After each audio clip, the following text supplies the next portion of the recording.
I still remember the day they sold my car, a used Honda Civic I'd bought with 2 years of savings from my part-time jobs. I stood in our driveway watching the new owner drive away with my independence while my mother beamed like she just solved world hunger. "Your brother needs this money more than you need a car," she said, counting the cash.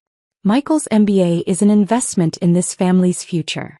Michael, my golden child younger brother, didn't even look up from his phone. "Thanks, sis. I'll totally make it up to you once I'm a big-shot executive." I was 22, fresh out of college with a computer science degree they hadn't bothered to attend the graduation for. Michael was their pride and joy, accepted into Wharton's MBA program with grades that were mediocre at best. But in my parents' eyes, business school was the only path to success. "You can take the bus to your programming job," my father added, already stuffing the money into an envelope marked Michael's tuition. "It's not like you need to impress anyone." My programming job. They made it sound like I was fixing printers at a strip mall. In reality, I just landed a junior developer position at Eclipse Technologies, one of the fastest-growing software companies in Boston. But they'd never bothered to ask the details. "The bus doesn't run to my office park," I said quietly. "Then walk," Michael smirked. "Consider it exercise. God knows you spend too much time in front of computers anyway." That night, I sat in my tiny bedroom looking at my bank account. The car money would have covered my deposit on an apartment near work. Instead, I was stuck living at home watching Michael pack for his bright future, while my parents fawned over his every move. My phone buzzed, a message from Alex Chin, my team lead at Eclipse. "Your code for the security patch is brilliant. Want to grab coffee tomorrow? Have an interesting proposition for you." That coffee meeting changed everything. Alex had spotted something in my work that others had missed. He was leaving Eclipse to start his own company, focusing on AI-driven cybersecurity. He wanted me as his first hire. "It's a risk," he admitted over steaming cups at the local cafe. "No guaranteed salary for the first year. Just equity and a promise." I thought about my parents' dismissal, Michael's smirk, the empty space in our driveway where my independence used to park. "I'm in." For the next 6 months I worked 2 jobs. Days at Eclipse, nights and weekends with Alex in his garage-turned-office. My parents barely noticed my absence. They were too busy FaceTiming with Michael, cooing over his business school adventures. "He's networking with future CEOs," my mother gushed at dinner one night. "Meanwhile, you're still playing with computers in some startup." If she'd bothered to check, she'd have known that some startup had just secured its first major client, a Fortune 100 bank desperate for our AI security solutions. But I kept quiet, remembering Alex's words about staying under the radar until we were ready. The first year was brutal. I slept on Alex's couch after we lost the garage office, coding until my eyes burned. My parents' constant updates about Michael's successful business school career became background noise. "He's got an interview at McKinsey," my father announced proudly. "Now that's a real career." I nodded, not mentioning that our startup, now named Quantum Shield, had just been valued at $50 million after our series of funding. Alex and I had celebrated with cheap champagne in our new office. A real office with actual furniture and a view of the Boston skyline. 3 years passed. Michael graduated with his MBA, his future supposedly secured. My parents threw him a lavish party, inviting everyone they knew to celebrate their son's achievement. "Michael's already interviewing at top firms," my mother told anyone who would listen. "Unlike some people who waste their time with risky ventures." I showed up late to the party, having just finished a meeting with our board. Quantum Shield had grown beyond our wildest dreams. Our AI security systems protected banks, governments, and tech giants. We'd opened offices in 3 countries. And I hadn't told my family any of it. "Oh, you came," Michael said, champagne in hand. "Still doing that coding thing?" I smiled, thinking of the nameplate on my corner office. Alexandra Matthews, Chief Executive Officer. Something like that. "Well, not everyone can be successful," he said with fake sympathy. "But hey, at least you're employed." Sort of. My phone buzzed. "Our head of HR. Final candidate list for executive positions is ready for your review. You won't believe who just applied." I opened the attachment and there it was. Michael Matthews, MBA. Applying for a VP position at Quantum Shield, not knowing his sister was the CEO he'd have to impress. "Actually," I said to Michael, I have an early meeting tomorrow. Big things happening at work. He laughed. Right. Big things. Like a promotion to senior code monkey. I left the party early driving my new Tesla, not that they'd noticed, back to my penthouse apartment. Tomorrow would be interesting. Michael's interview was scheduled for 9 a.m. sharp. In my home office I reviewed his application. Mediocre grades from Wharton, no real work experience, just internships and networking opportunities. But the confidence in his cover letter was staggering. I will revolutionize your company's approach to business. I poured myself a glass of wine, remembering the day they sold my car. An investment in the family's future, they'd called it.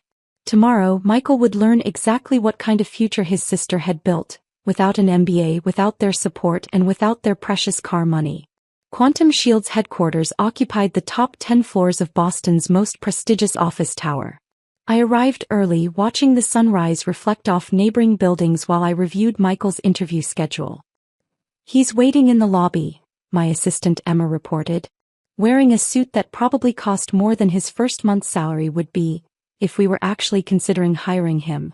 I smiled, remembering Michael's designer wardrobe, all funded by our parents' investment in his future.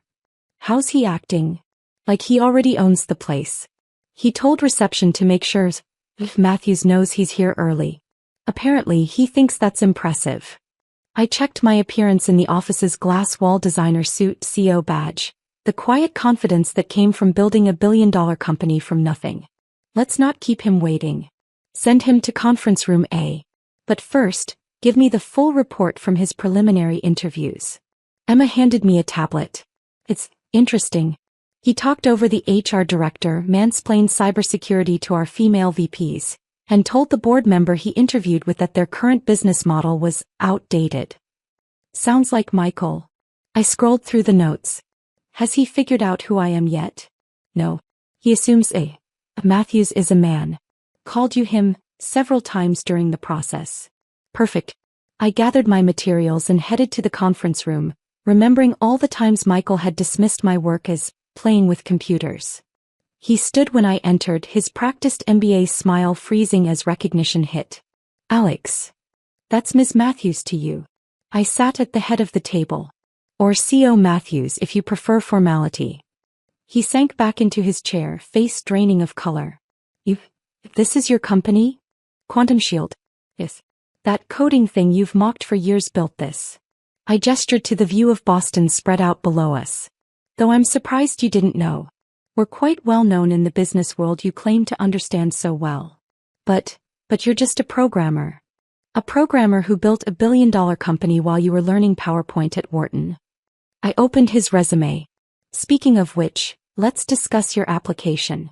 Michael's confidence visibly crumbled as I went through his experience point by point. Every internship, every leadership opportunity, suddenly seemed small in the face of what I'd accomplished. Your grades were mediocre, I noted. But I'm sure that car money helped cover tuition. He flinched. Alex, listen, about the car. Ms. Matthews, I corrected. And I'm not interested in apologies. I'm interested in why you think you're qualified for an executive position at my company. I have an MBA from Wharton. Yes, you mentioned that 6 times in your cover letter. What else? Silence. No major accomplishments? No revolutionary ideas? Just daddy's money and a degree. I closed his file. Tell me, Michael, how's that MBA working out? He straightened his designer tie, trying to recover. Look, we're family. Surely that counts for something. Family. I laughed. Was I family when you took my car? When you dismissed my career? When you and our parents treated me like a failure? That was years ago. People change. Yes, they do. I pressed the intercom. Emma, please escort Mr. Matthews out. And make sure his application status is updated to rejected, not qualified. Wait. He stood up desperately. Mom and Dad will be devastated. They've been telling everyone about this interview. I thought about all the parties, all the celebrations of Michael's achievements while they ignored mine. They'll survive. Though you might want to update them on who's really successful in this family. As security arrived to escort him out, his face turned ugly. You're doing this for revenge. No, Michael. I'm doing this because you're not qualified. Your MBA doesn't entitle you to success. I turned back to my work. The bus stop is 2 blocks east. Consider the walk exercise. After he left, Emma brought in my next meeting's materials. Your mother's called 6 times already. Send them an email, I said. Official company letterhead. Dear Mr. and Mrs. Matthews, thank you for your son's interest in Quantum Shield. Unfortunately. Want me to add that the CO sends her personal regrets? No. I smiled. Add that the position has been filled by someone with actual experience. Someone who didn't need a car sold to fund their future. That evening as I drove my Tesla home, my phone exploded with family messages. My mother's panic was palpable. Why didn't you tell us? We would have supported you. My father tried guilt. Family should help family succeed. Michael sent a single text. You've ruined everything. I parked in my building's private garage thinking about that empty driveway years ago. No, I typed back. I built everything. Without your MBA. Without their support. And without that car. The next day, the business news announced Quantum Shield's latest acquisition, a struggling consulting firm that specialized in MBA placement. My first executive decision? Implementing a new hiring policy that prioritized practical experience over business school degrees. When Michael's next job application crossed my desk, this time for an entry-level position, I had Emma send our standard rejection letter. At the bottom, I added a personal note. Perhaps try learning to code. I hear it's more valuable than PowerPoint skills. Sometimes success isn't about proving others wrong. Sometimes it's about building something so magnificent that their expectations become irrelevant. And sometimes, just sometimes, it's about watching your MBA-wielding brother realize that his sisters, playing with computers, built an empire his business degree couldn't buy him into. A month later, I heard through family gossip that Michael had finally found a job at a small tech startup, learning to code. Sometimes karma has a sense of humor. I sent him a bus pass as a congratulations gift. After all, family should help family succeed. The empty space where my car once sat had been filled with something far more valuable. The knowledge that success doesn't come from degrees or family support. It comes from believing in yourself when no one else will. And maybe, just maybe, from proving that a programmer with a dream can outshine an MBA with all the advantages in the world.